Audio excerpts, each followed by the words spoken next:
Trump administration needs to release these benefits.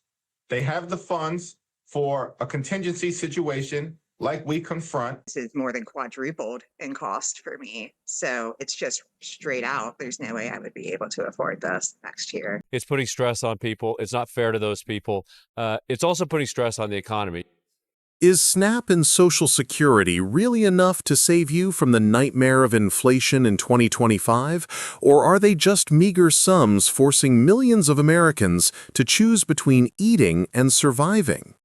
Food prices in the U.S. are rising significantly in 2025, causing many households to worry about their ability to afford basic living costs, especially when support programs like SNAP and Social Security are only adjusted moderately for 2026. According to the latest data from the Bureau of Labor Statistics, the Urban Consumer Price Index, CPI-U, has increased 3.0% annually as of September 2025, with food prices rising 3.1%, higher than the overall average. The at-home food index rose 2.7%, while eating out increased 3.7%, with items like meat, poultry, fish, and eggs up 5.2%, and non-alcoholic beverages up 5.3%. These figures reflect persistent inflationary pressures, particularly in food and energy sectors, which account for a large portion of budgets for low-income households and the elderly. This increase directly boosts the demand for support from social programs, as many benefit recipients face a gap between fixed income and actual costs, leading to risks of food insecurity and reduced quality of life. For example, food prices have risen 25% since 2021, while food consumption has dropped more than 5% according to Nielsen IQ data, with a top 10 grocery basket increasing from $36 in 2019 to $56 in 2025. This further highlights the disparity between price growth rates and the adjustment capabilities of support programs, leaving over 47 million Americans facing food insecurity. To better understand the current context, it's necessary to examine historical inflation data over the past 10 years from 2016 to 2025 based on annual inflation rates as of December, except for 2025, which only has data up to September. According to Bureau of Labor Statistics figures, the annual inflation rate was 2.1% in 2016, 2.1% in 2017, 1.9% in 2018, 2.3% in 2019, 1.4% in 2020 due to the pandemic, then surging to 7.0% in 2021, 6.5% in 2022, 3.4% in 2023, 2.9% in 2024, and 3.0% through September 2025.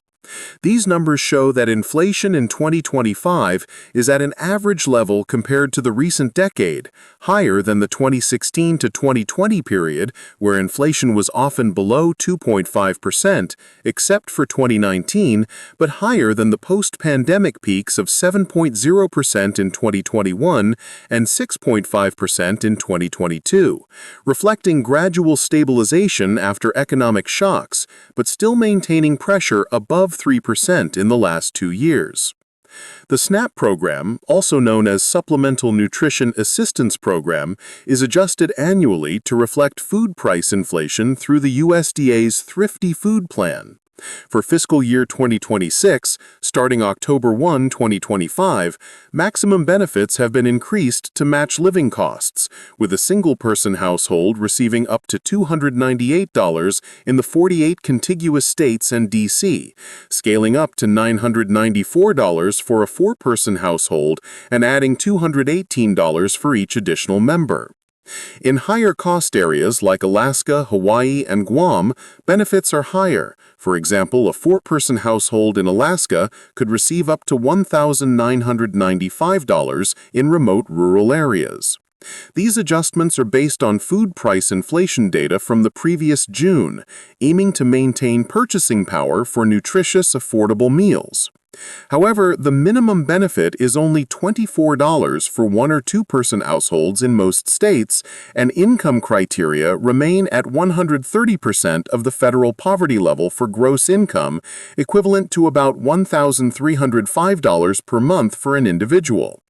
According to the USDA, these changes aim to offset inflation, but amid food prices rising 3.1%, some experts argue they may not be sufficient to keep pace with real price increases in categories like meat and beverages.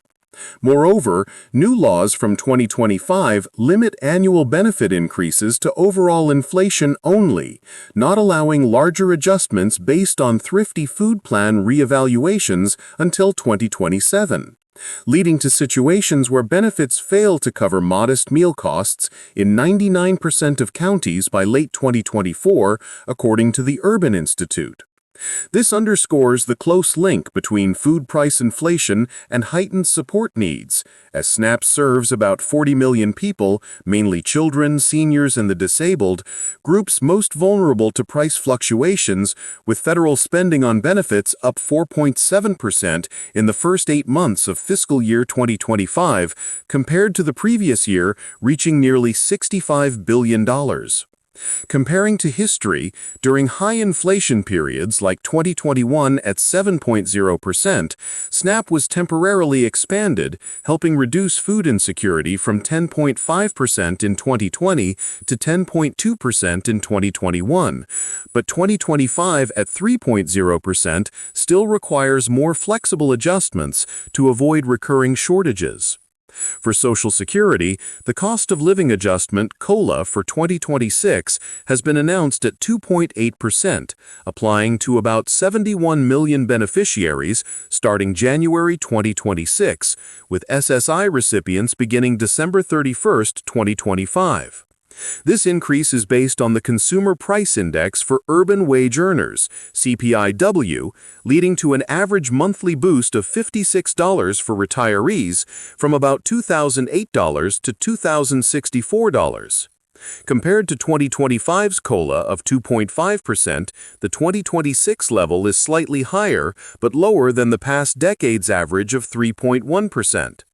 The Social Security Administration emphasizes that COLA helps recipients maintain purchasing power against inflation, but with CPI-U at 3.0% and housing costs up 3.6%, many may see benefits eroded, especially with Medicare Part B premiums projected to rise 11.6% to $206.5 per month from $185 in 2025.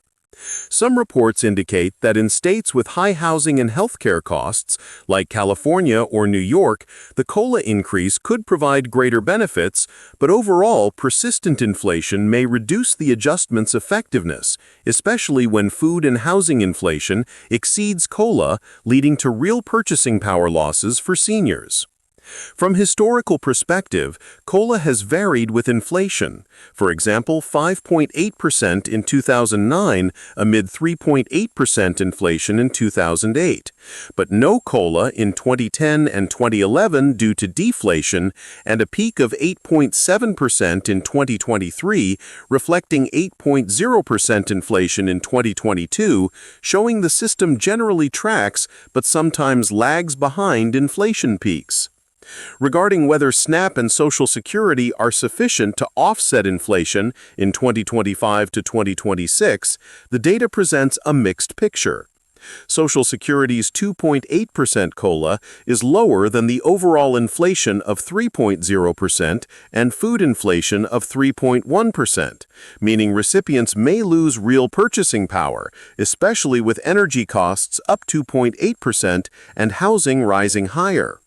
Some analyses point out that although the decade average COLA is 3.1%, in 2026, sticky inflation could erode benefits, leading to calls for additional support like emergency relief bills proposing an extra $200 per month.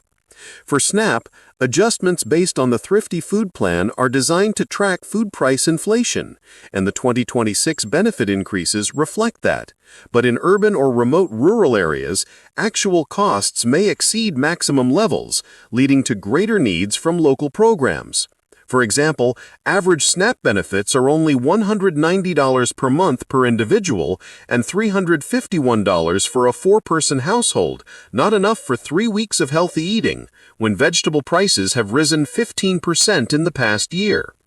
The connection between rising living costs and support needs is clear. Food price inflation burdens low-income households, driving greater demand from SNAP to ensure food security, while seniors relying on Social Security grapple with the gap between COLA and healthcare and housing costs.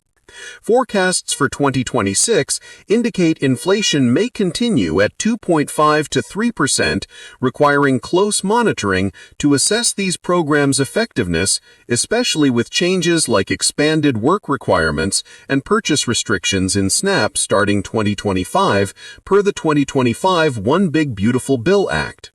Additionally, debates over COLA calculations are heating up, with some lawmakers proposing a switch to the CPI-E index for seniors to better reflect spending on healthcare and housing, instead of the current CPI-W, as CPI-E is typically 0.2 to 0.3% higher than CPI-W.